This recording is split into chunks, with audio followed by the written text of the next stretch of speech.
You got to kick it off with a killer to grab attention. Then you got to take it up a notch. The Matrix is everywhere.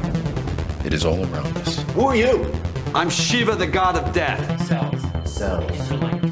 Interlinked. It's like people only do things because they get paid. And that's just really sad. Folks, welcome to Debaster, a film podcast. I'm Jared Rusk, and I'm joined by my co-host, Will. Cowbunga. On this show, we explore both new and familiar movies as we attempt to analyze and interpret them, all in an effort to debase the films and ourselves. And today, for the first time ever, we've never had a guest, right? Would your Wayne's World episode actually count? We had a guest host because you were not able to make that. This is true. But for the first time ever, we have a guest on the show. That's right.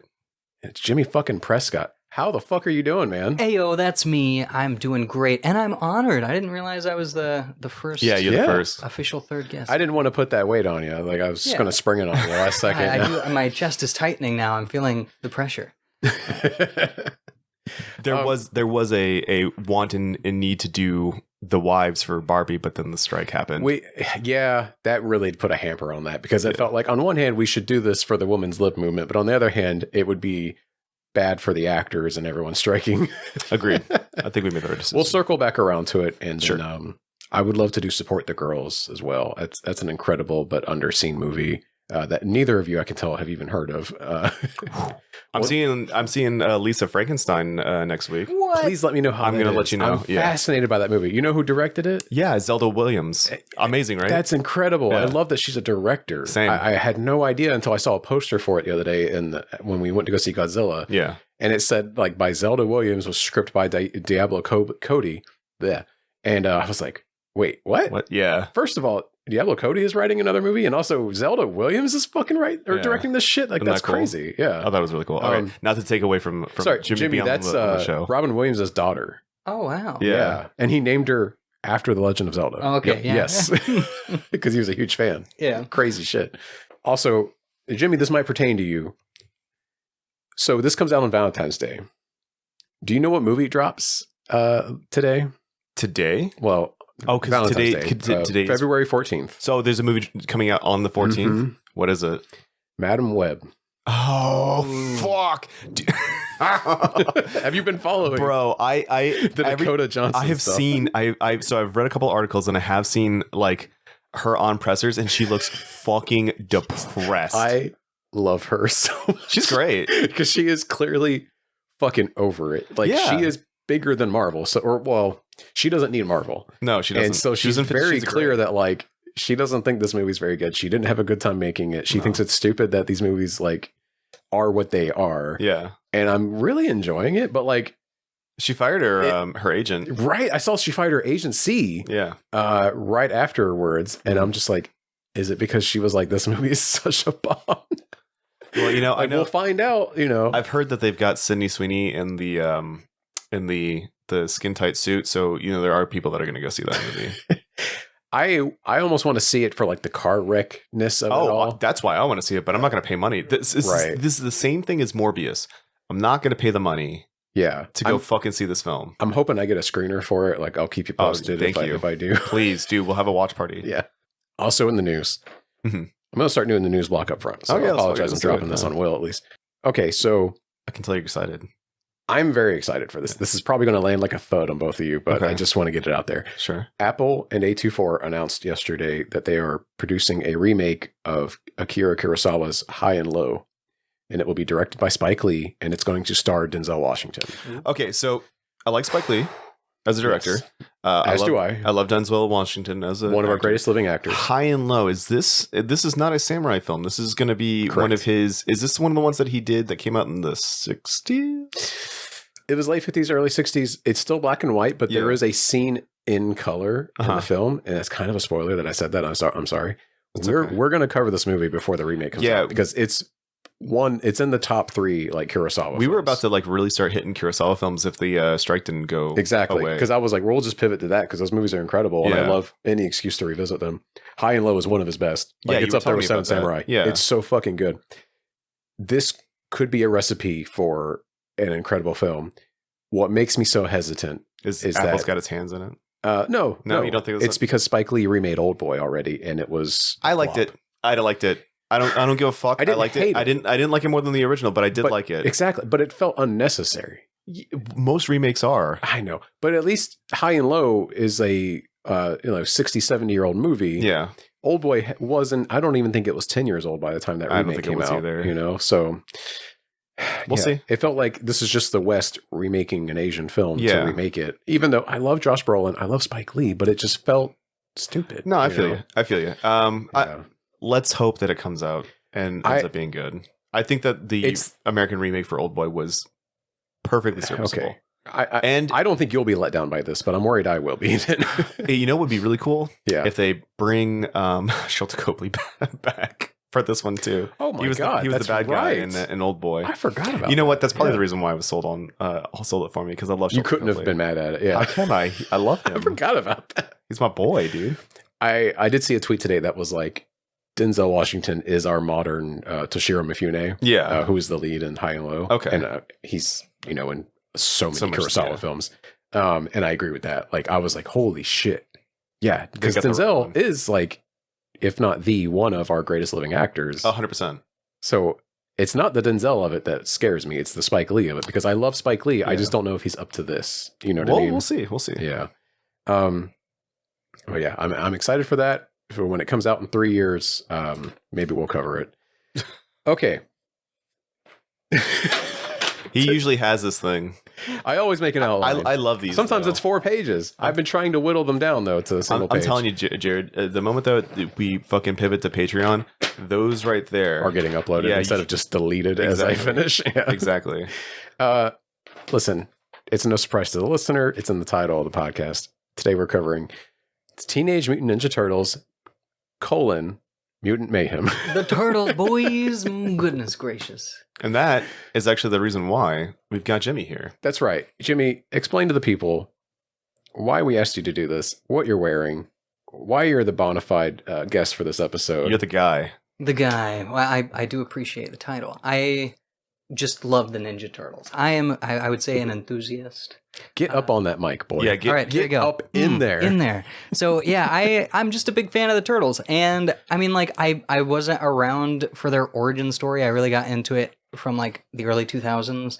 But since then, it's really developed, That I didn't know. I got a question for you, actually, Jimmy. So, have you seen all the films? Like, all the films?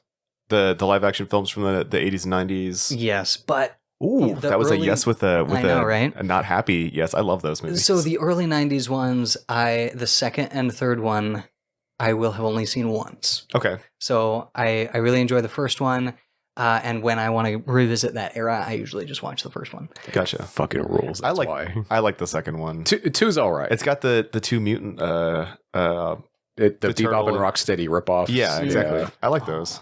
Could they not get the license for that movie? No, like, that was like creative. But why? Because the first one was so true to the comics. Why do they keep taking Master Chief's fucking helmet off, Jared? Because they don't know what the fuck they're doing. Because they didn't know what the fuck they were doing, Jared. That's why it's incompetency. Master Chief doesn't have sex. Okay, Master Chief doesn't fuck. Master Chief doesn't fuck. He doesn't cuck Cortana either.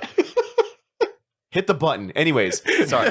I was just curious about if you'd seen those films, because I had forgotten that you started in the 2000s and not in the 90s.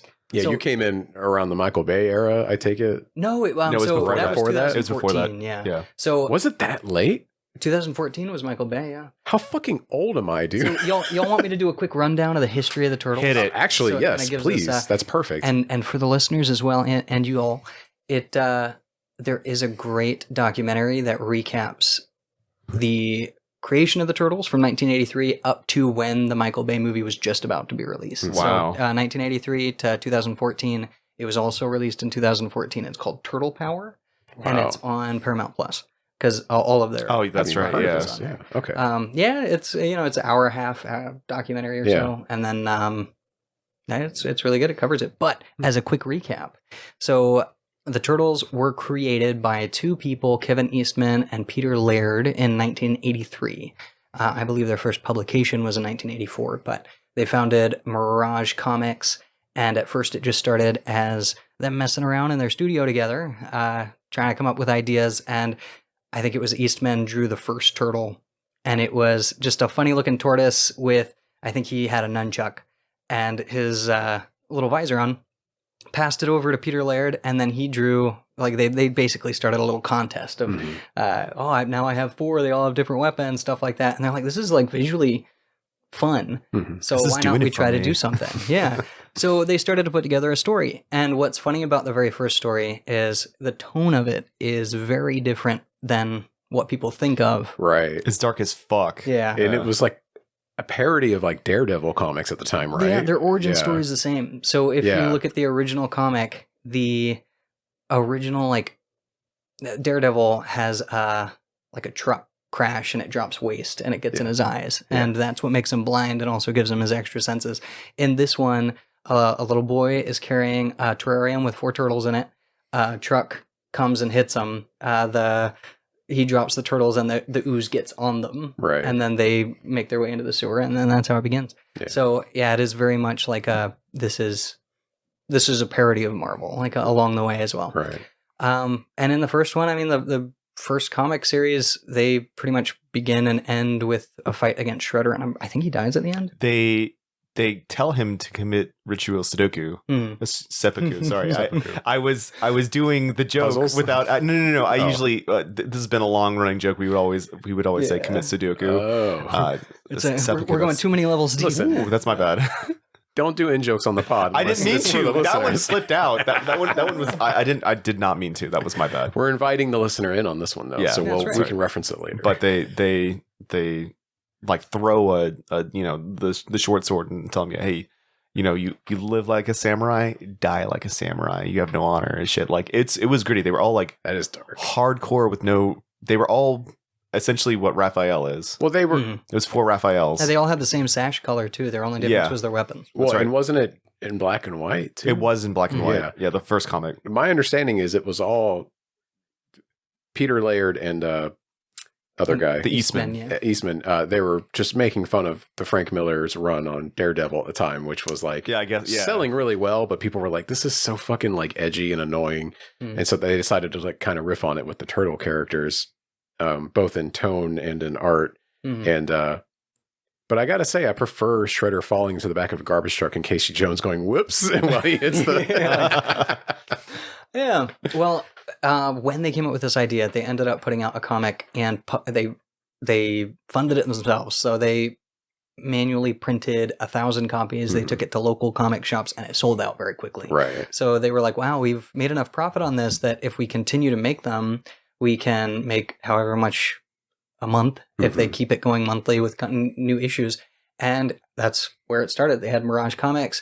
It got very popular within the next few years, and I think it was within 2 years or so, they had already started to make a deal to have the toys produced. But then in order to have the toys sell to kids, they had to make what people now know as like the origin of the Turtles. It's like the 1984 era cartoon. And I watched the fuck out of that as a kid. I loved the Ninja Turtles growing up.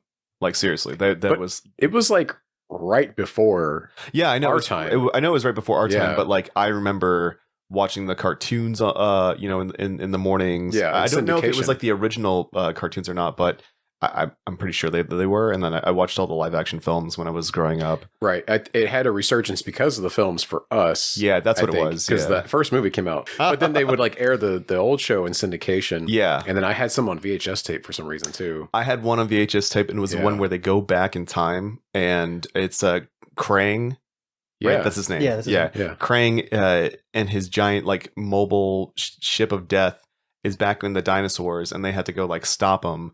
And then that's when they introduced ninja dinosaurs that the fucking turtles rode on, and they all had little headbands over their fucking eyes and shit. New accessories, dude. Yeah, exactly. The Donatello one was a T-Rex. It was fucking awesome, dude.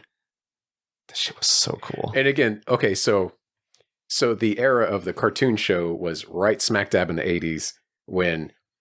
So Reagan had lifted this rule. Reaganomics. Reagan ties into everything. I swear to God. I know. I don't remember what the law was, but Reagan had recently lifted a law in the 80s that was like children's television. Yeah. Didn't have to be like edutainment.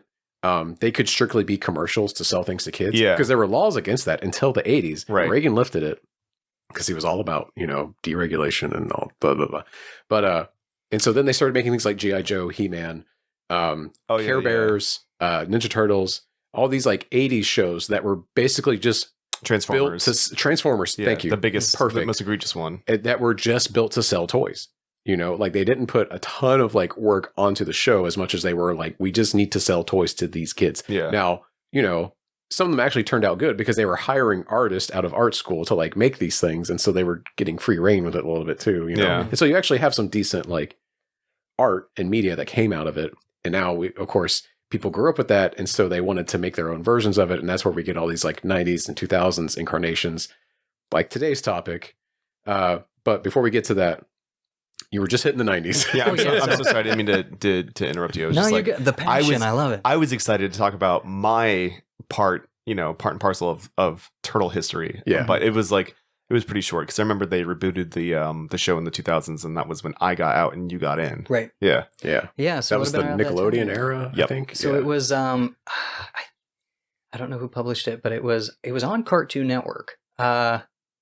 But okay, so we'll catch up to that. That was 2003. So between then, so like through the 80s, they were making the toys, and these toys spanned every IP you can think of. They had Star Trek Turtles, they had NFL Turtles. I've got a case at my house where I have all the toys displayed, and I rotate it every month. And like right now, I've got Rocker Raph in there. It's just like Cowboy Donatello. They had like all these different themes and IPs that they did. They had them as robots. I remember that. Yeah, they had like Gundam suits and stuff that you could stick the guys inside, all those accessories. But when they made this TV show, the 80s TV show, they didn't want it to be as violent. So the tone was really like pulled back for kids. And they didn't even really use their weapons. Most of the time you see, they'll hit like a fire hydrant and use the water to push somebody away or something like that. And they really make a point of not being violent. But even then, in the UK, the name had to be changed. They can't use the word ninja. So it was something different. Teenage Mutant Hero Turtles. Yeah, they couldn't use ninja? Not for their... What the fuck? Yeah. Okay. It was to tone down the violent aspect of it, like Jimmy was saying. Yeah. Sure. Okay. Yep. That's wild. They reference that in this movie too. Yeah. Yeah.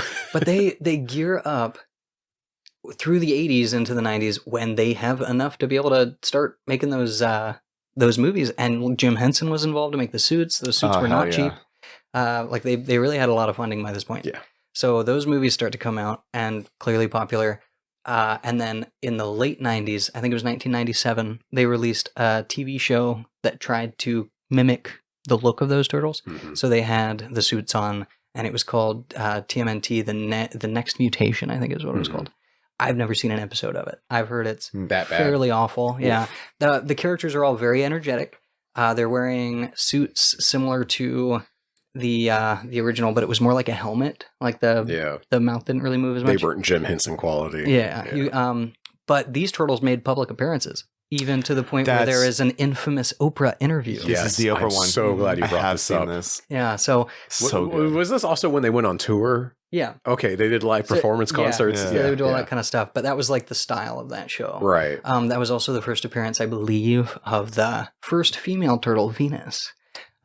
Who's now been, she's back integrated into the comics with a second female turtle, Jenica, but we'll come to that. But we have 1997, that show's going. It wasn't very well received. They said the characters weren't really differentiated enough. They're all just very energetic for kids, I think that's when I stopped, I believe. Yeah. And then in 2003 was when the TV show that I grew up with was. So my real experience getting into, like my first memory of the Ninja Turtles was my parents had gone on a vacation. They came back and they had they got all 4 turtles, the 80s versions from Playmates, and gave them to my brother and I. And we each got to choose 2 colors. And then my brother decided he didn't really like them. So I ended up with all 4 turtles. Hell yeah. And then as the 2003 series came out, that was the show I remember like running home from the bus to watch, because it was only on TV at a certain time. You had commercials, and I would usually run in on reruns halfway through, But I loved it. And I would save all my money to get the toys and stuff there. Yeah. I remember one of my favorite characters, Turtle Titan, is one of those episodes where Michelangelo dresses up like a superhero because his brothers don't want to go help anymore. So he goes out with like a grappling hook, a shield that looks like a shell, and he's got this red cape, and it's just amazing. Great episode. And in order to get that action figure, I found a love note that my brother had gotten from a girl, and I sold it to my parents. You extorted him. Hell Whoa. yeah. That's fucking badass, And dude. that Turtle Titan is currently in my display case at home. So It's I fucking still have awesome. it. Yeah. Damn, 13, man. I was running home to watch Gundam. I was like, I think that Toonami fucking ruined me for like normal television. Because, I was like nothing but anime at that point in time. Damn, that's a fucking bummer. I do remember like not being big in the. I remember them rebooting Turtles for the 2000s. Like, that was the old me. I like violent anime now, that kind of shit. So, Okay. well, it's cool. So we move away from 2003 to what? Yes. So the cool thing about the 2003 series, this is about the time when Kevin Eastman and Peter Laird decided they weren't really going in the same direction. Mm-hmm. So 1993 to 2003, apparently they never really talked that much. Peter Laird still lived in Massachusetts. Eastman had moved somewhere. I think he went to like California. And their ideas of the Turtles were very different. The earlier, grittier versions were really Eastman, and Peter Laird was like a very thoughtful writer. Mm-hmm. So the 2003 series was Laird. It was pretty much all written by Laird. And so like my introduction to the Turtles was really from him. Mm-hmm.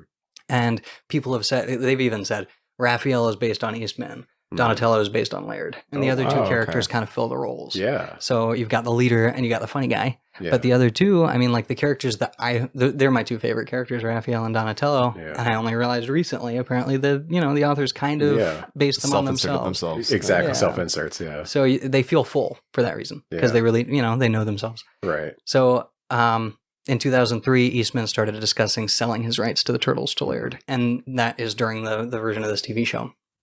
In 2007, I believe, CGI movie came out in theaters. And that served as the fourth movie. That's right. To the live action. Is that one just stylized TMNT? Mm-hmm. Is that one? That's right. I remember being in high school when that came out, Yeah, that one, they're fighting an original villain. It's for people who are coming from the past. They're like these warriors, international warriors that turn into statues. And the leader of them is trying to bring them back using this magical force that's going to destroy New York. So like that. It's a very interesting movie. Is it a blue beam that shoots up into the sky? Of course it is. Yeah, classically. Man, 2007, dude. I was getting into my sicko era. That was Saw all the way. Goodness. Straight up. I'm over here watching CGI movies. Well, you're also like, what, 4 years younger than me? Yeah, that's true. Yeah. Anyways, continue. Yeah, well, in 2007, that came out. That served as the fourth movie to the original live action movies from the early 90s. So you see at the beginning the Turtles come back together because they've all spread around the world. Yeah. I think Leonardo went to like South America somewhere, things like that. And then in 2009, Peter Laird sold the Turtles to Viacom Entertainment. So at that point, it seemed like he kind of finished his ideas. He put out the 2003 series, he put out the fourth movie, and then he's like, somebody else gets a shot. So it goes to Viacom in 2009, and then the next developments are the licensing rights for the Turtles are sold to, or rather contracted to IDW Comics, who is still publishing the comic book still now. They're doing Ronin, aren't they? Yes. Yes, and I just got a full copy of Ronin. I haven't thumbed through it yet because I haven't had the chance to, but I've heard from many people, including you, that it's an excellent story. It's a quick read. You can read it in one night. Mm-hmm. Oh, really? Yeah. Oh, okay, cool. But there's more now. It's currently ongoing. Yeah, There's The Last Ronin 2, The Lost Years. This is news to me. I didn't know about And then that. now Lost Ronin Re-Evolution. Holy shit. There's a whole new set. I think I've got the whole thing because I've got a big ass like Trade. hardback. Yeah. It's hardcover? It's hardcover. I didn't think mine's hardcover. That Aaron got me. Yeah, it's fucking sick. I haven't got. Yeah. Aaron, if you're listening to this, I'm so sorry. But like, I'm really excited to read through. It's just like, where the fuck do I find the time? Yeah, I know. So I used to buy. So Grant Morrison did a really long run on Batman, kind of recently, and I like heard it was legendary, and but I just wasn't buying comics at the time. Yeah, and they started re-releasing them in like these major trade omnibuses. You sneeze? No. I can make it. Okay. And so they were re-releasing them in these like giant trade omnibuses that were like 4 inches thick. Yeah, and I just went and started buying them when they would go on sale. Yeah, and I have like 4 of them on my still bookshelf. haven't read them. Yeah. No. Oh, you have? I finished them. I found time. Were they good? Yeah, they were incredible. Oh, that's awesome. There's a dip in quality here and there. Sure. Like he creates this villain that's basically a ripoff of Prince called like the Flamenco or something. Tight. And he's like super gay coded, and it's very weird because like Damien makes some off-color jokes about it, and it's like, oh no, I forgot. Like, come on, kid. Homophobia didn't get out of comics until like maybe a few years ago, the mainstream comics. You know? Right. But yeah, it's weird. Gotcha. But anyway, yeah, let's go back to. Okay, so late 2000s Ninja Turtles. Yeah, so that comes out 2011. The comic series goes to IDW, and then 2014 we see the Michael Bay movie. So Viacom really starts flexing this IP. Yeah. What's cool about the IDW series is it passed off from Laird, who sold it, and then Eastman hadn't really been involved since the early 2000s. He came back to help with the IDW series. And that's cool. The Last Ronin was published by IDW as well, and it was originally advertised as the reunion of Peter Laird and Eastman. Right. And I don't think Laird ended up being involved. Yeah, I was about to say that the tone of that, after you just explained like their ideas on where they wanted to go with the Turtles, it seemed like that's all Eastman. Because that's so gritty. Dark and gritty and whatnot. And I think his co-writer on it ended up being Tom Waltz, who I don't know their other experience, but it's the two are involved together. Still ongoing. So Bay Turtles, what's your opinion on Bay Turtles? I hate the first movie, and the second movie I think has like a fine plot, but the casting in both movies I do not enjoy. Stephen Amell is fucking Stephen Casey Amell. Jones. I could talk a whole hour about why I don't like Stephen Amell, but I mean like even what is her name? The early 2000s Transformers girl. Oh, Megan Fox. Megan Fox. Yeah. She they just wanted to put her into everything, and I mean like as April O'Neil. That was Michael Bay. That was Michael Bay's like pet. But she was a Victoria's Secret model. Like she sold, movies. Yeah. She was like mega famous at the time.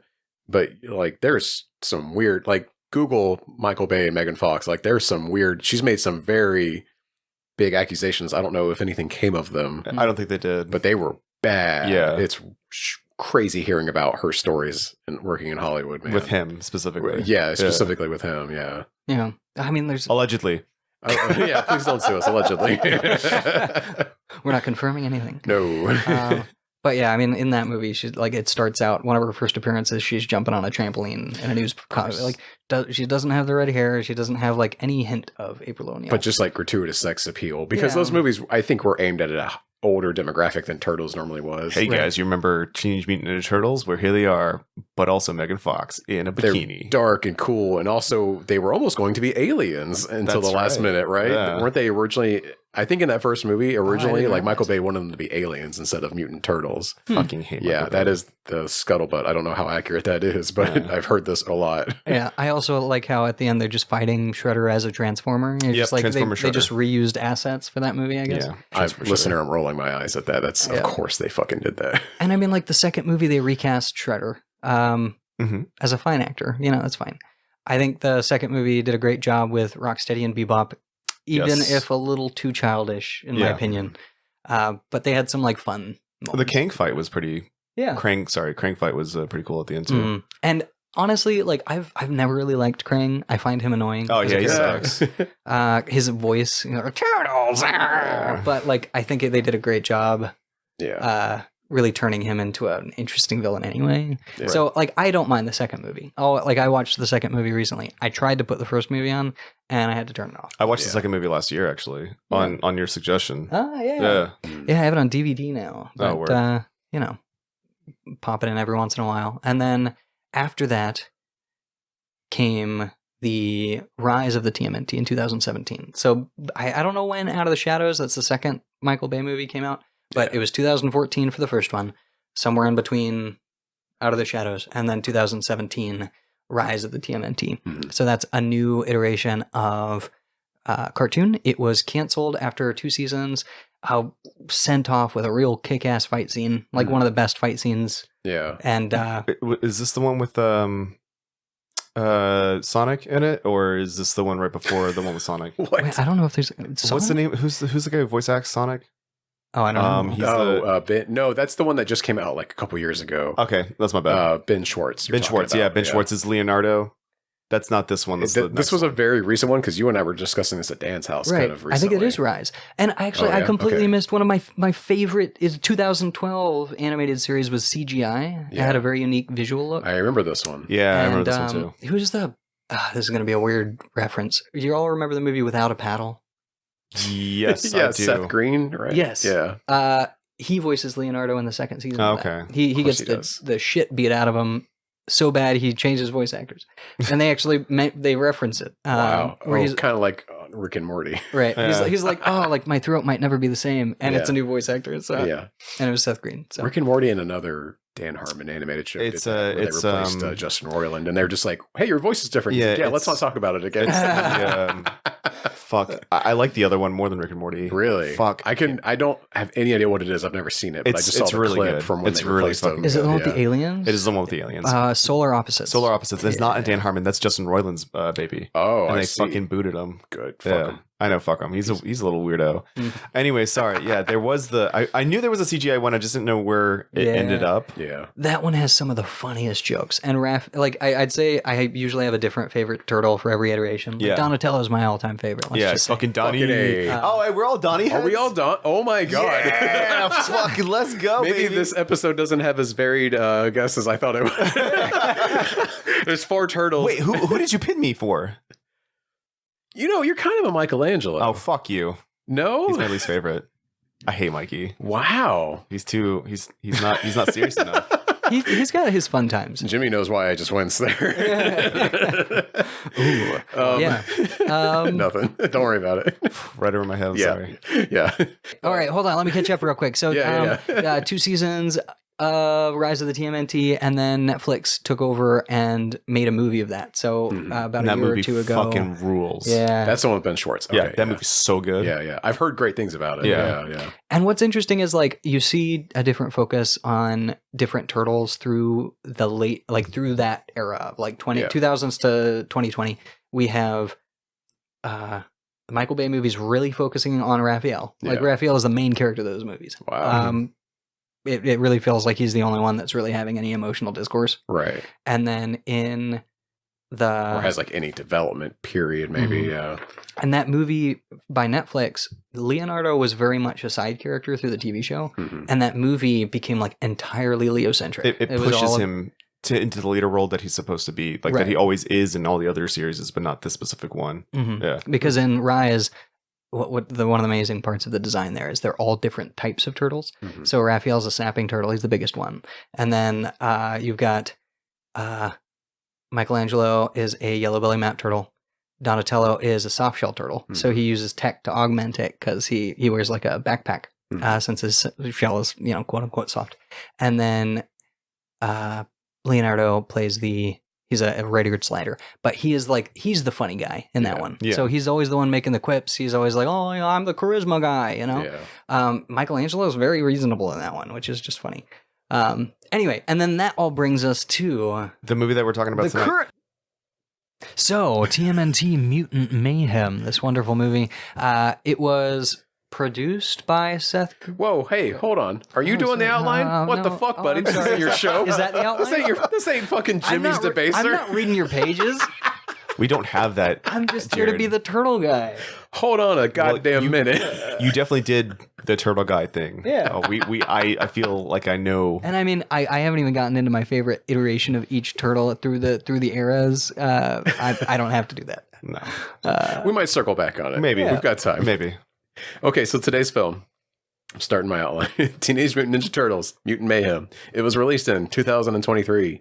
It is available to stream on Fubo, MGM Plus, and Paramount Plus. It's on Fubo? It's on Fubo, baby. What the I fuck? bring up Fubo all the time. No, and I know- you look at me like, what the fuck is Fubo, Jared? No.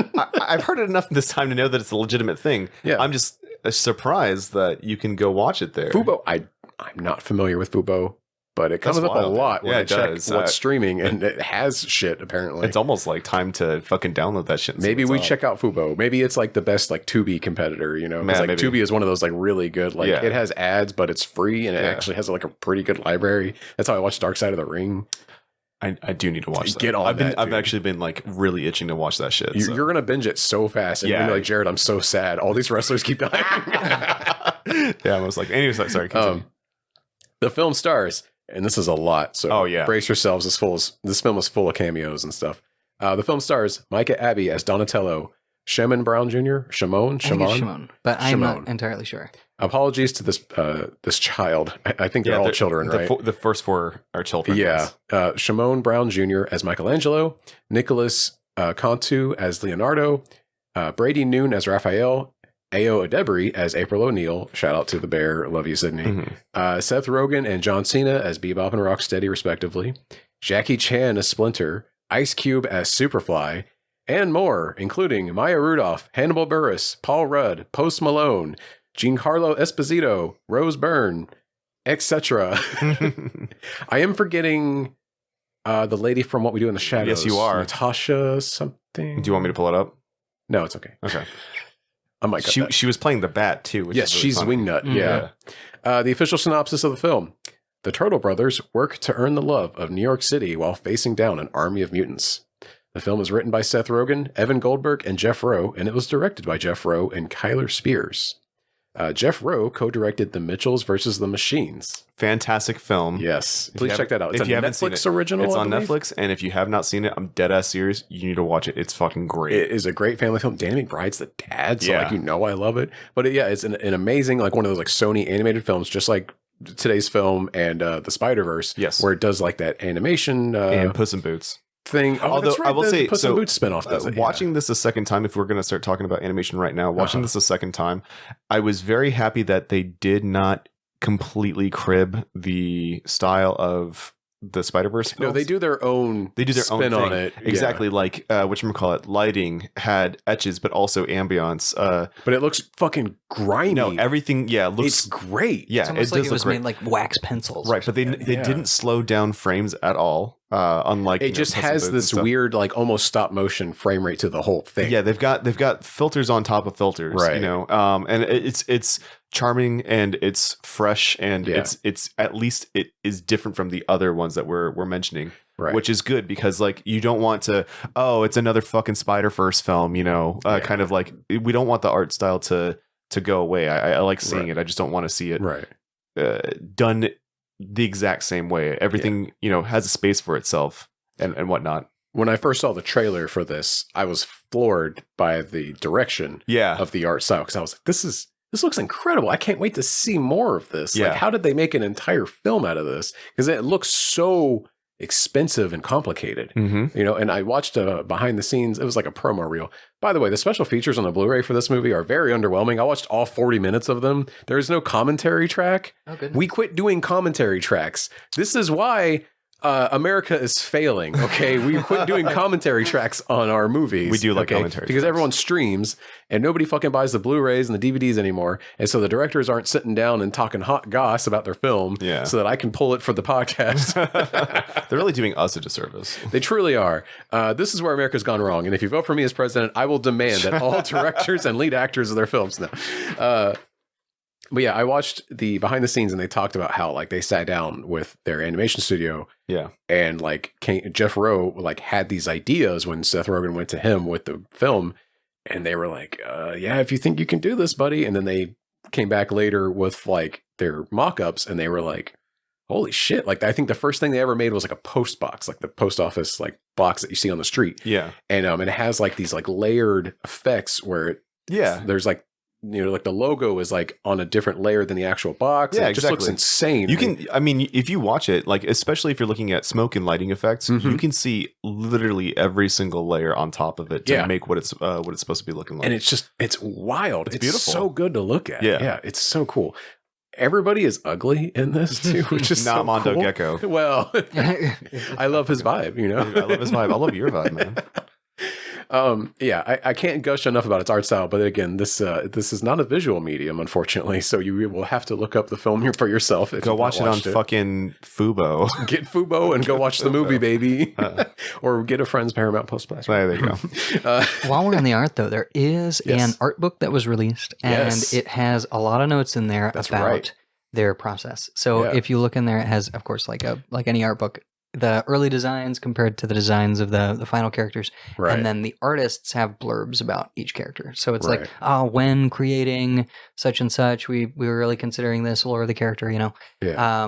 And then it has, of course, each the voice actor associated. So I got one specifically to get the signatures of all the voice actors. That's right. And I just got one for John Cena, was Which gonna is say- awesome. as Rocksteady. Do you want to tell the story? Yeah, well, Did you just meet John Cena? I personally saw him from afar. But the situation was, and then this is a weird situation. He was filming a hefty trash bag commercial across the street from my house. Holy shit! Because, and what's really weird is it was in my sister's neighborhood. Yeah, and she had actually had a part in setting that up, so that was pretty cool. Whoa, that's awesome. So she's you know. Oh, you had the inside scoop. Damn. Yeah, Yeah. It was a cool thing to find out. And yeah, they flew in a raccoon from California to act out part of the thing. You had John Cena running they down the couldn't street. get a local raccoon for this shit. It was a very specialized acting raccoon. And this is why we went on strike. No. Yeah. I mean, yeah, I don't want a CGI raccoon. I want a fucking real raccoon. You kidding me? But why Lakeland? Why Lakeland, Florida, of all places? Yeah, So he actually lives in Lake Wales. That's So- right. So many wrestlers live in Florida, dude. Yeah, I know because of Full Sail, but I didn't know that he lived in. I mean, Dave That's Bautista crazy. lives in Brandon. He frequents a sushi restaurant that one of my friends' friends You own. know where we're going now, right? We're going to Brandon. Yes. So I can tell him that he's not ugly, that he's a very handsome boy. Yeah. And I love him. We do love Dave Bautista. Yes, we do love Dave Bautista on this fucking podcast. Casting directors, if you're listening, please put Dave I'll be leaving that in. Put for it the in, flub put it heads. in. Please put Dave Bautista in your film and make him wear tiny little glasses again. Yes, we please. need the little Please. glasses on him. Where was he wearing little glasses? Blade Runner 2049. I didn't realize he was in that movie. I knew you were gonna fucking kick that shit out, so I had to meet your fucking. It's one of my favorite movies. Yeah, no, yeah, he loves He them. plays a like an android in it, and he has these like tiny little glasses. Is that the one with Ryan Gosling? Yes. Yeah, Ryan Gosling Gosling kills him pretty early on in At the movie. in the greenhouse? Yeah. Yeah. Yeah. I remember the that first scene, scene. but I don't remember him in it. I'll have to watch it again. Well, you wouldn't recognize him because of the tiny little glasses. Yeah. Right. It totally, you lose any track of who he is. He gets absorbed into the role. That's as true. An android with tiny little glasses. Oh my I fucking also- god! How long can we make this bit go for, Jared? Anyways, you got the signature from Yeah. John Cena, which is so fucking cool. I'm like, you've posted that picture. Yeah. So no shit. To add on to your story, Haley was like, "What the fuck? John Cena's in Lakeland." I was like, "What the fuck? That's weird." And then no shit. The next day, you're like, "Hey, I got my shit signed by John Cena." Yeah. What? Yeah, when you do? yeah. When you were texting us, I didn't want to ask you more because I was like, I'm asking him for the story on the pod. Yeah. I want to hear this organically. Mhm. And my wife's office was all abuzz when like it was going around. Because they were like, oh my God, John Cena's in town. What the fuck? And they were all just talking about like, well, what they would do if they met him and stuff. I And, tell him I love him as Peacemaker. well, when she got home, I was like, hey, apparently Jimmy ran into John Cena today. And she was like, what? Yeah, that's wild, dude. Yeah. Yeah. Yeah, it was really cool. And that's actually his second time being a voice actor in the Turtles. So Really? through Rise of the TMNT, he's the main villain, Baron Draxum. And he does an Wow. absolutely fantastic job. Yeah. And as an original character to that show. Okay. So, it wasn't Shredder-centric like most do. right. But yeah, he was the original character, and Damn. That's really cool. He knocked it out of the park. Like, you can Yeah, barely even yeah. tell it's him, too. It's like he does a voice, and Yeah. it's fun. I think he has like 4 lines in this movie, though. Mhm. Because like I named a lot of celebrities and like, They don't speak that much. right. Outside of Ao and Jackie Chan. And Paul and Rudd Ice gets Cube. it pretty no, good. and the guy, what's his name? The Ant-Man. Paul Rudd. Paul Rudd. Mondo What's Gecko his has a lot of- name? It's Paul fucking Rudd. It's Ant-Man. Ant-Man and Listen, Quantumania. once I saw Quantumania, I just started deleting all Marvel films from my brain. That we famously made an episode about Ant-Man Quantumania because we saw it in theaters together. But the And I fucked it up when I was editing it and I lost it. and so it that's never lost, came out. It's lost never the coming records. out. We've got 2 things that are never going to come out. I wish they would have done that with the movie, right? I actually Oh, I Jimmy, haven't- yes. Got him with the fucking hit the left track. Yeah, I earned it. I hit the mic while reaching for it. that was good. Leave all of that in. That was great. Oh man, I need to have that like It's much got to be closer. You got to. I'm such a bad producer. I'm sorry. It's hard to be on-air talent and producing at the same time. okay. So Jeff Rowe, as I was saying earlier, co-directed The Mitchells vs. the Machines. He also wrote for Gravity Falls and Disenchantment. And honestly, he has a very small IMDb. Yeah. Kyler Spears, the co-director of the film, was a storyboard artist on Clarence, a Cartoon Network show I really loved a few years ago. We Bear Bears, which another Cartoon Network show I've heard great things about. Yeah, I've seen a couple episodes. It's pretty good. As well as The Mitchells vs. Machines. So that's where him and Jeff Rowe like became buds, I imagine. What a good movie. Professional buds. Yeah. So Mutant Mayhem had a budget of $70 million. That's really high, but Seth Rogen, he can pull it, I guess. Yeah. And the film grossed around $180 million. God damn, we love to fucking see it, don't we? Love to see it. The film holds a 95% critic score and a 90%, come on, audience, do better, audience score on Rotten Tomatoes. Still sounds fresh to me. Should I hit it? Should I just share my controversial take right now?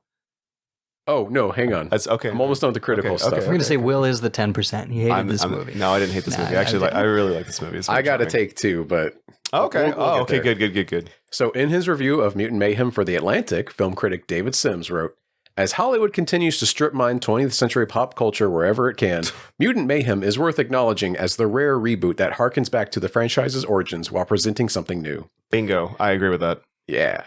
He's also co-host of Blank Check, a better podcast than this. No. That's right, Will. I forgot. They gave favorable, press to old, and so I'll never forgive them. What a bunch of hacks, dude. Such a weird place to draw the line. ABC News film critic Peter Travers wrote of the film, "I didn't have much hope for this umpteenth take on the 1980s comic book relic about rowdy teenage sewer rats, but Seth Rogen and his team of merry pranksters have turned this animated version into a giddy goofball delight." Yeah. A sequel and a 2-season 2D animated television series, say that 10 times fast, for Paramount Plus, Tales of the Teenage Mutant Ninja Turtles, have already been greenlit.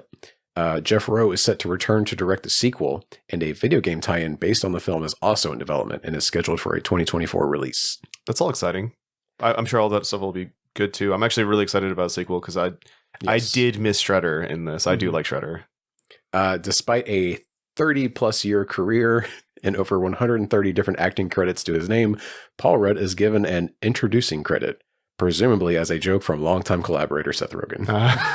I did get a good chuckle out of that during the credits when it said introducing Paul Rudd. I was like, okay. That's funny.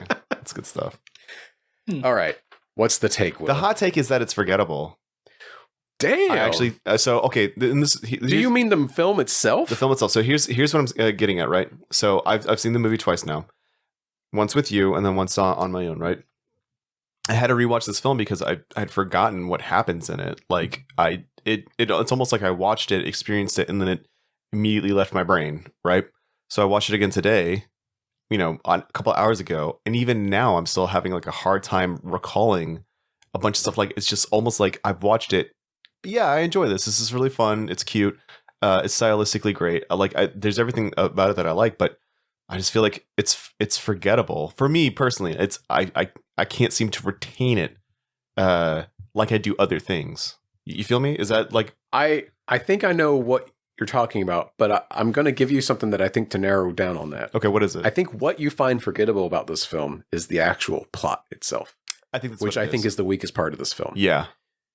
Everything else is great. I love the jokes. I love the gags. I love the art. I love the voice acting. Even the riffing. Some of it feels like, because in some of the bonus footage that I watched, like and I don't know how true this was, but they really wanted to sell that like these are kids. These kids, teenagers. Right. It's the first time that like teenagers have actually played the roles. Right. And they wanted them all recording in studio together. Yes. Because normally, and I should say a lot of the celebrities recorded independently. Yeah. Because you see like Giancarlo and Jackie Chan like doing it from home and stuff. Yeah. And in sound booths alone. But the 4 kids, the Turtles, they were all in the booth together. Yeah. And a lot of like their riffing or like their improv stuff got added to the movie. Yeah. Because like Jeff Rowe would sit in and be like, wait, what was that? Riz? What does that mean? Let's put this in the movie. So that's why there's shit like that in the film. It does. It feels organic. It feels like they're kids. I love that part. And that's some of the best stuff of this movie. Yeah. But that stuff doesn't really hang in your head. But when I think about this film, I think about the 4 of them like goofing off and joking with each other. Right. Not the plot. And I feel like I'm being a very like typical film critic when I say like there's third act problems. But like, no, this film really does have third act problems. Like the whole Ice Cube's character, Superfly, becomes a giant kaiju. Right. And then, and it does the thing where like, oh, we all got to team up It does the Spider-Man 2 thing where like the New Yorkers are like, oh, you mess with one of us, you mess with all of us. And so they team up with the Turtles. Like, as rousing as it was, like I love that kind of shit. Like I'm a sucker for that stuff when it happens in a superhero film, especially. Yeah. Because like so many superhero films forget that kind of thing. Marvel looking at you. Yeah, you want to have people there. You want to have the heroes protecting fucking people. That's what DC did better than Marvel, like hands down. 1000%. Yeah. Snyder aside, though, I don't think Snyder ever really got it. But no, he did. But like, even in even in the Justice League film, a good portion of what the heroes were doing were saving the. See, I missed Justice League. Oh, okay. But like Man of Steel felt like they were just let's not people. Let's not talk about Man of Steel. I know it's god. But yeah, so like don't get us started on that. But I agree with you. It's a little trite that we got to help the people who they've been hiding away from, that being afraid of being milked by and whatnot. Okay, the milking thing though. Yeah, Chef's perfect. Kiss. Like hilarious. Such a good joke. Because like I know a lot of people will complain that like there isn't real comedy. It's just references now. But like this film has really good jokes, and the milking thing is like such an exquisite, like it's a long running gag. Yeah. Because Jackie Chan's character keeps bringing up that, and it's just like really the humans weird. are going to capture you and milk you, and you're like, that's just like a funny gag. Like it's just, and then it's just a reference. But then it actually is what happens. And so he's like, what is that behind you? He's like, it's nothing. It's like, it's a milking machine, isn't it? So good. The payoff is so good for that joke. Like that's, I think what Seth Rogen brings to the table here is like, he's a funny guy. He knows how to write fucking jokes. Yeah. That's one of the best things about this film. But also like I was saying, the organicness of the kids, the turtles riffing with each other and picking on each other, that stuff was incredible. Yeah, it was great. That's what I think of when I think of this film now. Yeah. I don't find it forgettable, but when I think about it, I totally forgot what the plot was. I guess that's what my problem is. And I know like that's what I was thinking. I was like, I can narrow down on what you find forgettable. I've got natural brain fog as it is. Like, I've got that long COVID. Yeah, exactly. I've got fucking worms. So, it is what it is. But yeah, that was something that I was genuinely feeling after watching this film twice. And I know that if I put it on again, because my son loves it, when I was like, hey, buddy, we're gonna watch Turtles. He's like, Turtles? Like, yeah. And I put it on, and he's like, what Turtles doing? Like asking me all this stuff. He likes the film. I like watching stuff with my kid, but so I'm gonna watch this again, and I know for a fucking fact I'm gonna have the same conclusion. This happens, right? Yeah, exactly. That's because. But that's my beats of the plot are kind of. That's my only complaint. That's my only complaint. I love everything else about this film. Yeah, it's just like it's not forgettable. There's a lot of love and care put into this film. Yeah. Which is, I think some of the critics that I read, like, were shocked by this. Like, you wouldn't expect that because it's such a long running franchise that's been rebooted a million times, and you just expect like, oh, here's another soulless cash grab, Yeah. It's not that at all. Okay. Something else that neither of us, you need to jump in here more, Jimmy, by the way. Don't let us talk over you this whole time. Yeah, I was gonna about to be like, Jimmy, what do you think about this film? Yeah. Where do you come down on this? Well, so I would say I have seen personally that it's not for everybody, because I've seen the movie like 6 times now. Right. 6 or 7 times. And I saw it 3 times in theaters. And the second time I took my family to go. Right. So my parents and whatnot. Yeah. And none of them liked it. Oh, what? Afterward, my dad told me he felt like, he was like, man, I wasted 2 hours. I was like, the movie was like an hour and 40 minutes. It's animated. It's not that long. Yeah. So I was just like, But so it's not for every audience, I think. I think it has a lot of cool elements outside of. Hold on, I'm trying to think of that direction where I was going. I do agree about the plot. Right. So it definitely does have those beats where it's like, it's a fairly basic idea of like, hey, we're shunned, we don't want to be shunned, and then that one thing leads to another. I mean, that was the plot of Out of the Shadows, the second Bay film.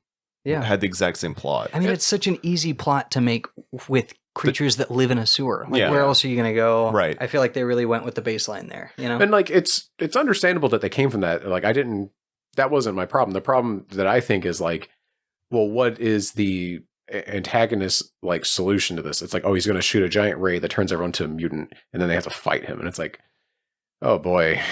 Yeah. And also, if you were to really be annoying about it and read into it a little too hard, what really bothered me about the more I thought about that was like, you could see Superfly as like do you guys know who Jeremiah Wright is?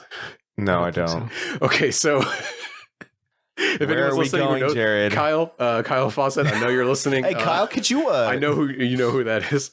But I got the impression that like you could do a read on this film that Ice Cube's character was an extremist. Yeah, of course. And like if you look at this film as like a race relations kind of way, instead of mutants and humans. Listen, come on.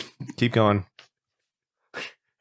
Instead of mutants and humans, just think of it as like a racial segregation sort of thing. Yeah. And Superfly's character is someone who he wants to either, enslave or eradicate the other race, And so the turtles are the centrists, and they're like, well, no. We just need acceptance. We gotta coexist, guys. And it feels like a real radical centrism movie. Yes, exactly.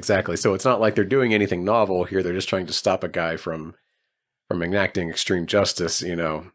That's okay. That's to say if you were to do an extreme reading of it. Yeah. But that is, I think, it makes the third act just feel shallow. It's like it doesn't actually go anywhere. It could have built somewhere more interesting than that. Here's a question. Hold on, Jimmy. Go ahead and say whatever you're about to say, and then I was going to pose a question. I feel like it was like the plot's direction was only to make like that last portion visually you feel like exciting, I guess. With a gigantic like mass of mutants made of animals. Exactly, which was fascinating. It was visually a treat. And apparently like when they told the animators like what they wanted, and then they're like, oh, and then he like steps into a zoo and picks up more animals, they were like, what? They were mad, Oh, look, my feet are horses. I gotta say there were some great jokes there. Superfly is because in all of these iterations of the Turtles, you usually have an original character, right? And that's they really actually what put I was love into it. That's where I was about to go with the original characters. Like, before you go on this, do you think that the film would have been stronger if they didn't do an original character and picked an established character instead of doing this like very, how do you say, basic, oh, they got to do a big monster fight at the end of the film, and instead they did like Shredder and made the stakes be different, less radical centrism and more classic Turtles. Do you think that would have made the plot of the movie stronger or no? I think that putting Shredder as the main villain may have made it weaker. Okay. Just because that isn't bodable for the second one. With each generation of the Turtles, it feels like they get further and further away from just the same villain. Sure. And a lot of that comes from these new characters, new villains that get to come into the series, I guess. Mm-hmm. What's cool about Superfly is he's kind of both. So he comes from Baxter Stockman, who canonically becomes a fly. Yes. A super genius fly. He's just not nearly as aggressive. He's just very narcissistic. Mm-hmm. Superfly became like a very interesting design of a character that we kind of already knew. Yeah. And he's so quotable. He's got so much energy. He's like very likable as a character, in my opinion. He's got good charisma. Yeah. And like Ice Cube is fucking killing. Well, yeah, he's having fun. He is doing the most. Because like Ice Cube can really phone it fucking in. Yeah. Oh like, yeah, I know. Yeah. No shade on the guy, but like, he when he's there for a paycheck. I've watched Law and Order, baby. He's on Law and Order? Yeah. Isn't that Ice-T? Yeah. Ice Cube's the younger guy. Fuck, I'm getting mixed up. Oh my God, Fuck. Will. Oh, you know what? Canceled. It's Black History Month. Hey, guys, you can't do that. Hey guys, it was really cool recording with y'all. Seriously, it was. But I think Jimmy, you're gonna have to step in as me, as a new co-host, because oh my God, I fucked up. I fucked up bad. That was my bad. I'm so sorry. Black History Month. I know, dude. I'm gonna fucking kill myself after this episode's done. I fucked up. I forgot there was 2 ice ones, and then they got Coolio too. Honestly, yeah. Whenever you can't see them, whenever they've got ice in the name, it's like only so many people come to mind. But yeah, I'd say that what you were saying about the riffing with the main Turtles, he very much did. They actually had a lot of licensing that they had to pay because of all of his rap references. Those were improv. So him being like, he's getting attacked 6 a.m, police knocking at my door. Yeah. People smile in your face, but always want to take your place. Stuff like that. That was just him adding to the character. My favorite line still is, "Thank you, turtles. Yeah. Thank you, little tortoises." It's so good. I didn't even need that horse. I don't need that horse. One little horse. So good. Those are the best parts of this film. Oh, 100%. Yeah. Yeah. And like about the riffing too, it's like the things that we quote all the time, me and my wife. The bacon, egg, and cheese. Give me that bacon, egg, and cheese. Yeah. That's one of my favorite lines. Like when they're like, "Hey, I'm a New Yorker." What is he saying? Like, I'm a gangster. What is it? Yeah, it's something like that. Yeah, like, yeah. But he's like, bacon, egg, and cheese, bacon. It just keeps saying. With the bev. With the bev. Yeah, like it's so good. The bev. I love it. So yeah, little moments like that, and where the focus came from, I feel like the soundtrack was fantastic, and really focused on the location. So it was very Brooklyn. I'm so glad you brought this up because I was worried I was going to have to bring it up and then just like do a diatribe about it myself. The music, both the score and the soundtrack in this film are incredible. Mm-hmm. It's one of the best things about it. The soundtrack is just chock full of like late 80s and then early to mid 90s like rap and hip hop. Mm-hmm. I mean, there's so many good needle drops. And like I get like it can be very lazy to have a movie just like coast on its needle drops, Suicide Squad. But, I was going to say Mario movie. Oh, the Mario movie does it? I still haven't seen it, but wow. They play Take On Me. When he goes to the Donkey Kong country, like Mario has good original songs. Yeah, why are I know. they doing needle? Anyway, sorry, that's a movie made for babies. It's true, but also another connection to the Turtles. My baby loves it. What was that? Seth Rogen. I mean, oh yeah, Seth Rogen is the Donkey Kong, and doesn't do a voice. He's at all. also phoning it in. Yeah. Well, that's as Donkey Kong, but as Rocksteady. Bebop, he puts a little bit of an inflection on it. Yeah, there's a whole voice there, I feel like. Yeah, it was like, I was surprised. Whenever I was going into this, I was like, oh, Bebop's he's just going to sound like Seth Rogen. Yeah, the same thing. But, yeah, I mean, I was impressed. Like, when it came to do a Seth Rogen impression, we all just did the laugh. Yeah, I mean, he does the laugh as Donkey Kong, which I was really disappointed by. I was like, wow, that's... I've been doing the Seth Rogen laugh like since high school because like I remember when Knocked Up came out, it was a big deal, and we all thought like Seth Rogen was so funny. Yeah. Oh, and 40-Year-Old Virgin too, I think was actually before that. Yeah, everyone was like, oh, the guy that has like crazy laugh. Anyway, so the score, I love the score to this film. Yeah, it's good. Like, I just listen to it like just as ambient music sometimes at work. It's done by Atticus Ross and Trent Reznor. Of course. Of course. That's why it's so fucking good, buddy. Yeah. Listener, if you're not familiar with the Social Network soundtrack or score, excuse me, check that out. It won a fucking Oscar. It's so good. Atticus Ross and Trent Reznor of Nine Inch Nails. Did you watch the Watchmen HBO show? No, not yet. He did the whole fucking score for that too. I heard. And you can fucking tell. Why haven't I seen that yet? It's so good, bro. That shit is good. I need to watch it. Yes, you do need to watch it. It's fantastic. I know I'll like it. Yeah. You will like it. I'm sorry. But yeah, I know you like yourself some fucking Nine Inch Nails. Anytime Atticus Ross and Trent Reznor are like, because they have like, in the last like 15 years, they've become buds who just do so many film scores. Yeah. And they knock it out of the park every single fucking time. And this Mutant Mayhem is no exception. It's so good. Yeah. It's crazy because there's so many good needle drops in this film. And the original score is incredible. Like it's just so good of like some dark, even poppy like synth beats. It's so good. There's a lot of things that came together to make this movie like special. Yeah, it really is. Like it feels like a labor of love, and it so easily could have been a soulless cash grab. It could have been Mario. Yeah, hate to say it. Yeah. Oh, another song that's not a rapper hip hop song that features prominently in this film. Is the Four Non-Blondes song "What's Up," and they don't just use the original version of the song, right? This is when they're all in the vehicles going to like activate the big MacGuffin. Oh yeah, and they decide to stop and they start fighting. Awake in the morning. Yeah. That's they start singing.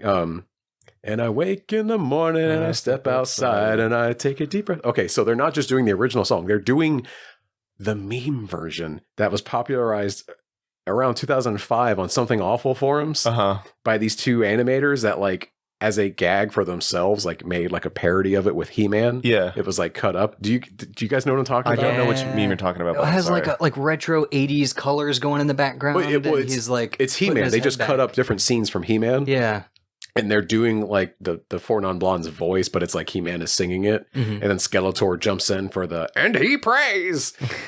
That's what they're doing. That's the fucking version they're doing in this film. I didn't know that. Died laughing when I realized that. I turned to my wife like, you know what they're fucking doing? Jared, I think you're terminally online, but I think you need to Yeah, I was on something awful in 2005. So like I've known about this meme for like 20 years, dude. Just priming for this moment. That's true, and clear but so many of the needle drops in this film are from like when I was a kid. Yeah, I know. It's insane because like Seth Rogen clearly wrote this from like a personal place. Yeah. Because he grew up watching Turtles. Right. And all the characters, all the mutants in this film are all the toys he had growing up. You know, he's like, I want them to be prominent in this film, you know?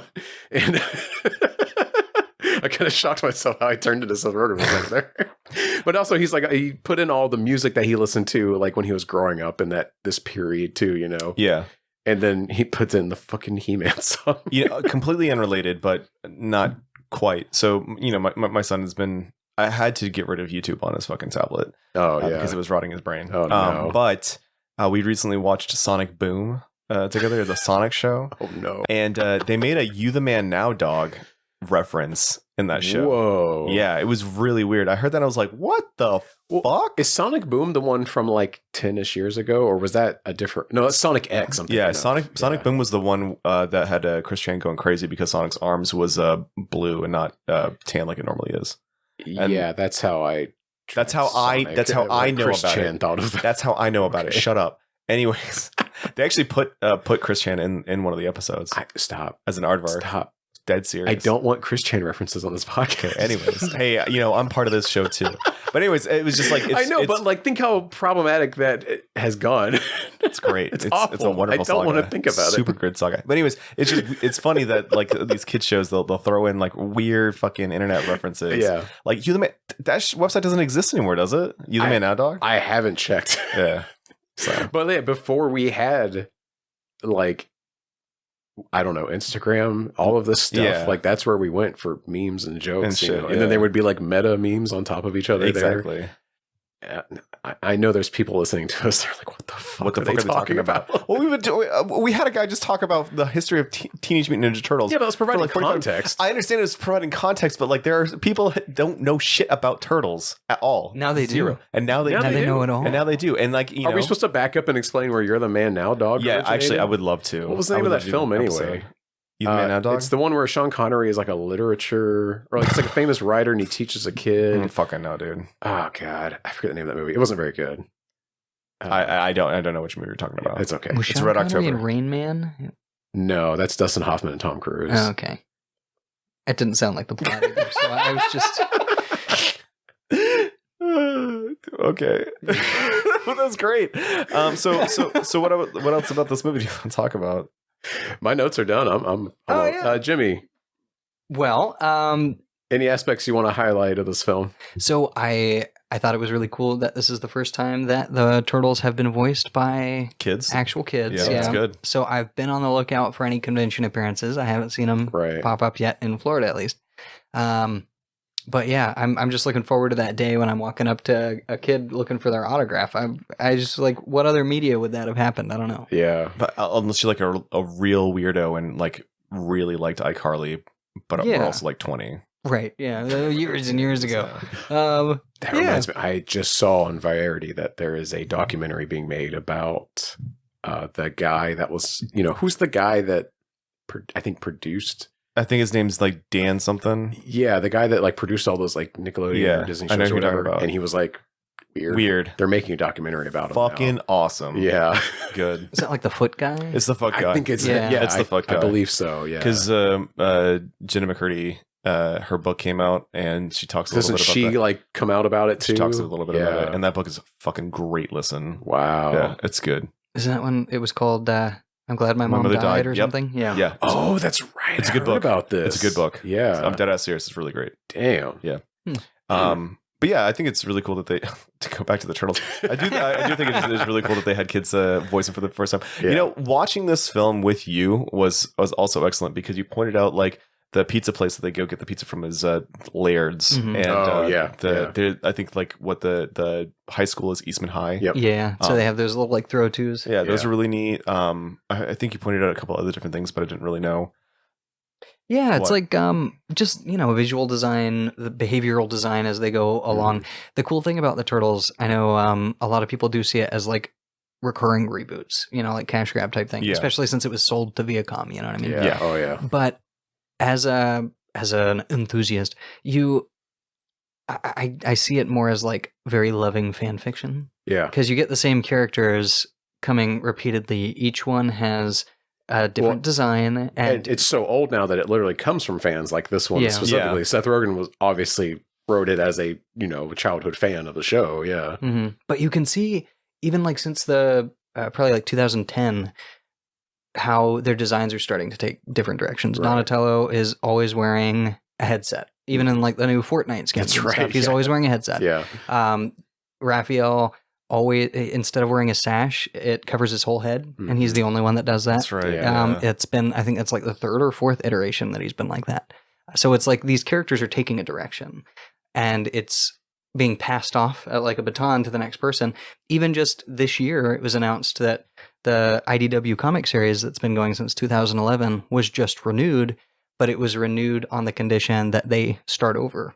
So they have a team of 4 artists now, and they all have different styles. And that's cool. They're going to be moving forward, doing a brand new start. So you really get to see these characters like develop and have a new one for each generation, kind of see what works, what doesn't. Yeah.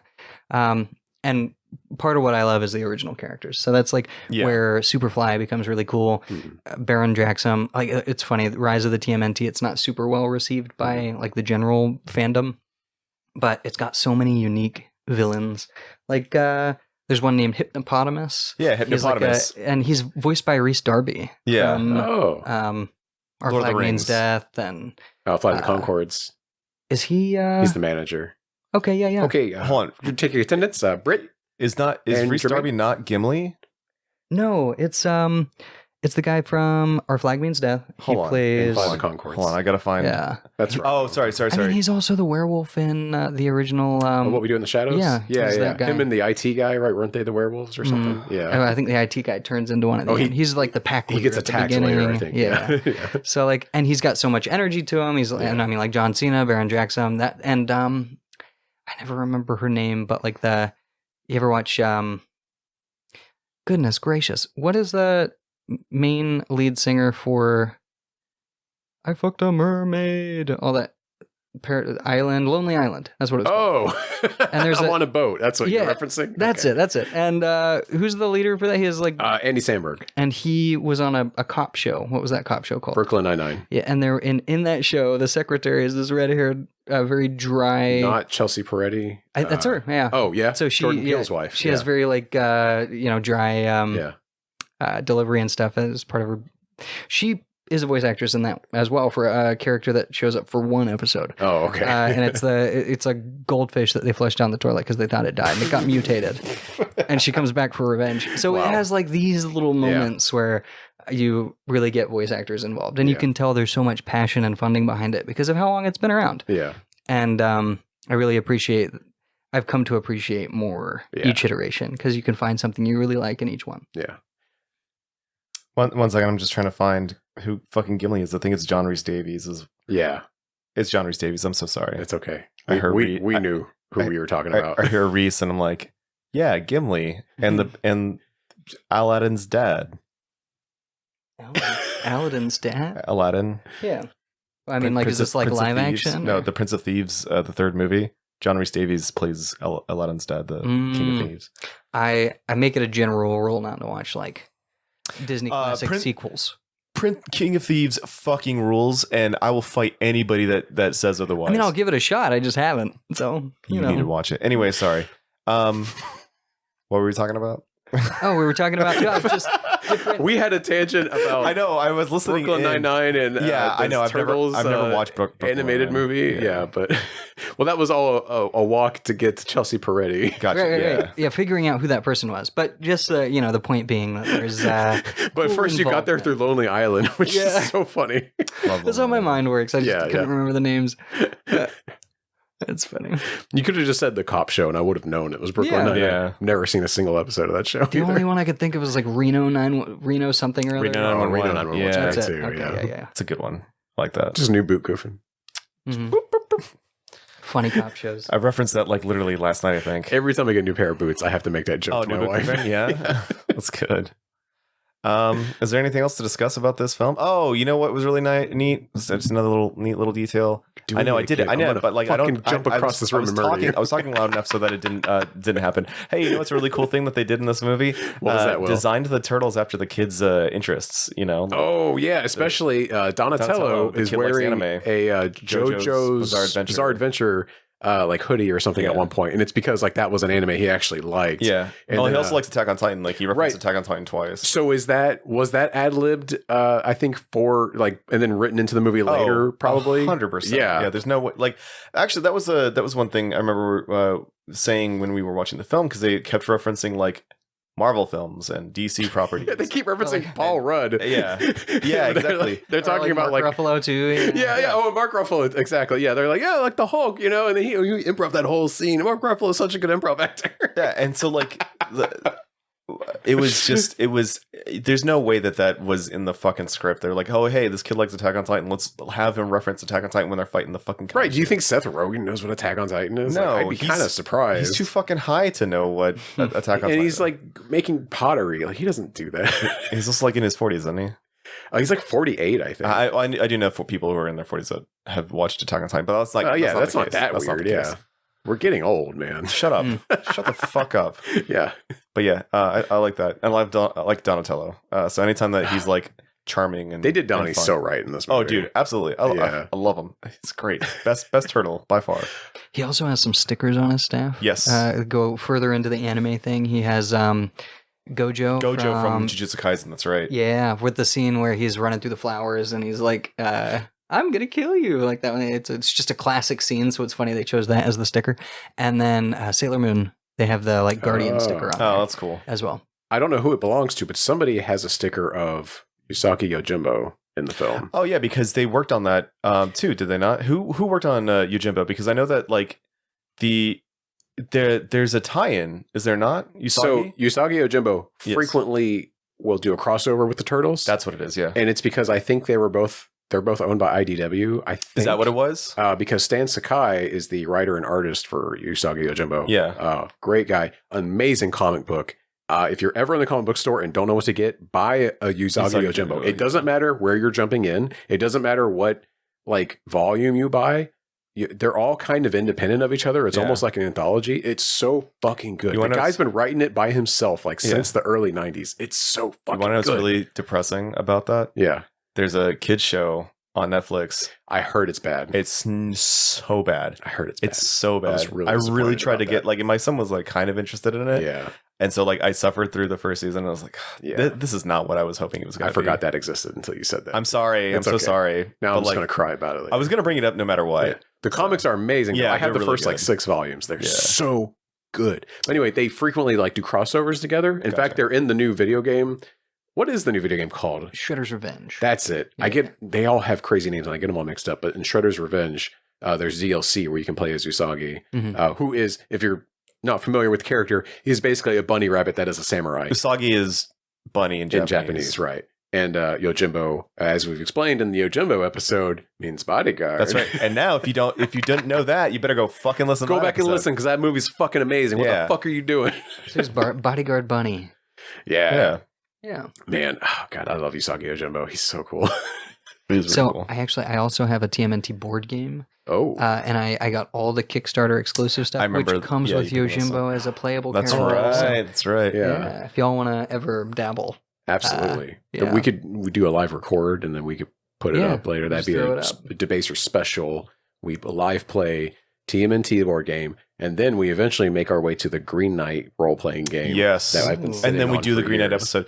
You know what? Hold on. Jared, there's there might be a little market for this. Yeah. It might actually be a good thing to do. If we can somehow, we got to make money off of this. I got to figure out a way to make money off of this. I really want to. If we can get people to pay us, we just need a couple more dollars to get play this thing board off games. We'll keep buying board games. Just need a couple more dollars. And then we'll have time to play them too, because we'll be like, well, I have to do it. It's for the podcast. Those board games are right in our Q zone, man. There's got to be a way to make money off of this. I'm sorry, Jimmy. We're referencing a think You sketch Should from Leave. I Think You Should Leave. I'm referencing multiple sketches from I Think You Should Leave. Okay. You should do watch like that. that show. Oh, you do? Okay. I think it came out with a second season that I haven't finished. There's Is it- 3 Yeah. seasons. Three seasons? All right. We didn't get into finishing it because Netflix enacted that thing where it's like, hey, you're using someone else's account. Fuck you. Jared, I watch that shit on the fucking regular now. Yeah. Like I love that shit. It's so good. It would trigger me and my wife's anxiety too much. We watched through the first season, and then I we can got see into the that. second. I think we maybe got to the second episode of the second season. We're like, we got to turn this off because it's like ridiculous situations just pushed And to they the just limit. exactly that's his thing. That's Tim Robinson's thing where he's just like, what if this kept going? I've watched 2 episodes of Detroiters. Thank you. I was just gonna ask. have you I've finally watched- made the I watched plunge? 2 episodes, and it is Jimmy. It is an elongated sketch. It's the whole show. It's just one sketch, and it just keeps going. It's so fucking hard to watch. I love it, dude. It's so oh good. my god, it's so good. I love him. One of the most brilliant sketches ever on that show is the door. the when he goes- doggy door. No, when he goes to leave. Oh, that's like the first one. I know, but like He it's continues to- yes, he just keeps. He's like, I think it's a push. Like, no, it's No, a it goes- pull. it goes both It goes ways. both ways. That's what he said. I was here yesterday. It goes both ways. They had to put where they filmed that. They had to put a plaque on the door to be like, it does not go both ways. Please only push one. Are you fucking serious? Yeah, because people kept like reenacting it to like as a joke and like taking film of it. Oh my god. That scene is so brilliant in its simplicity, though. Yeah. It just keeps going.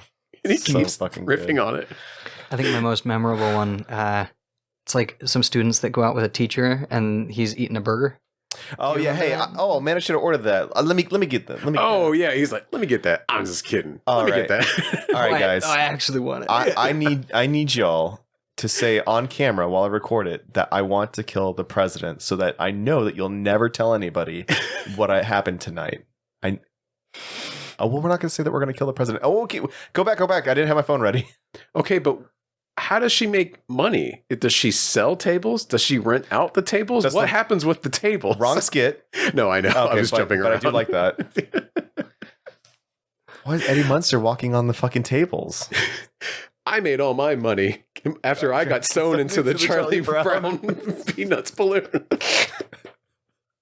I know a scam when I see it, so don't come with that shit. Okay, we got to end this. We can't just devolve into doing I think you should leave references.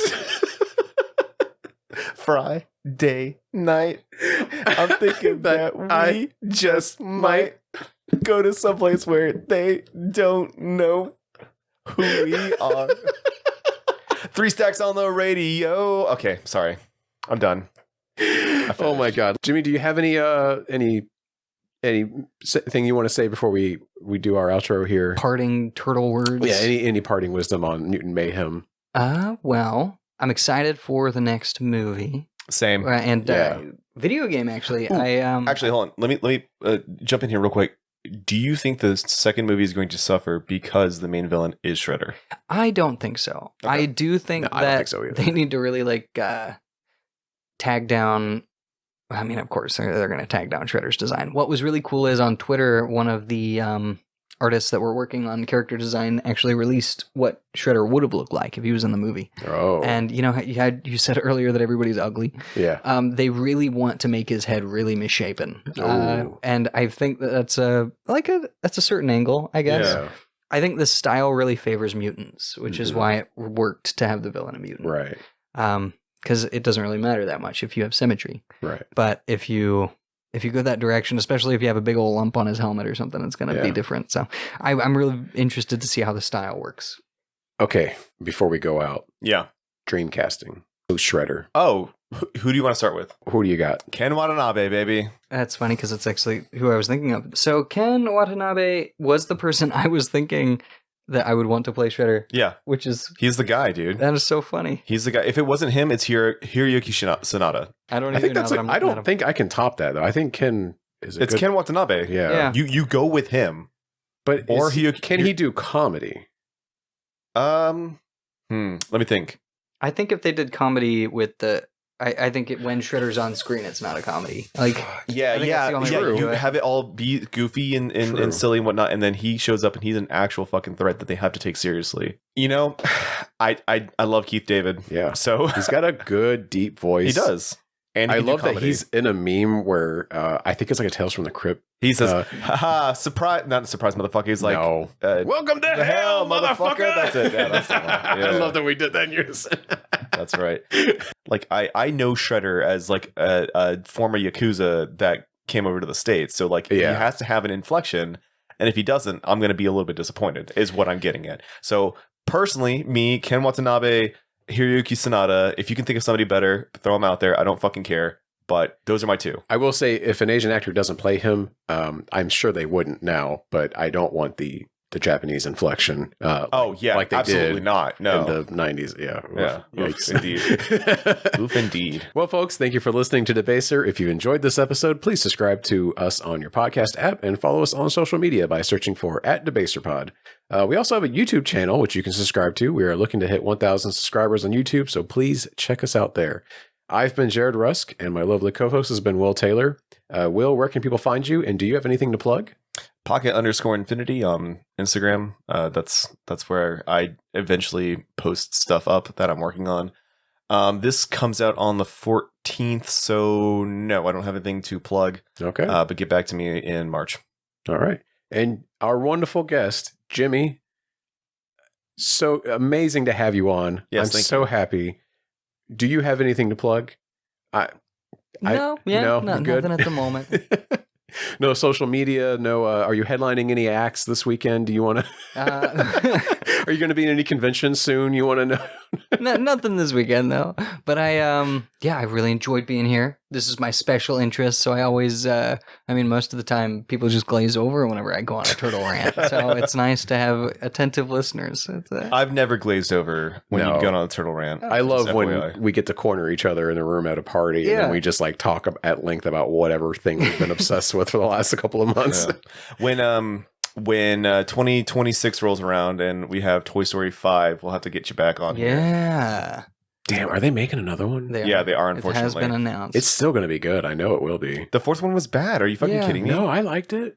Whoa, that's a discussion for a different time. We don't have the fucking time. All right. Fucking end it. End it. Debaser is hosted and produced by Will Taylor and Jared Rusk. Want to email the show? Send it to podcast@debaserpod.com. Want to help us out? Please leave us a review on your podcast platform of choice, especially Apple Podcast. If you write a 5-star review of Debaser on Apple Podcast, I may read your review in a future episode. Thank you for listening, and take care out there. Turtle power.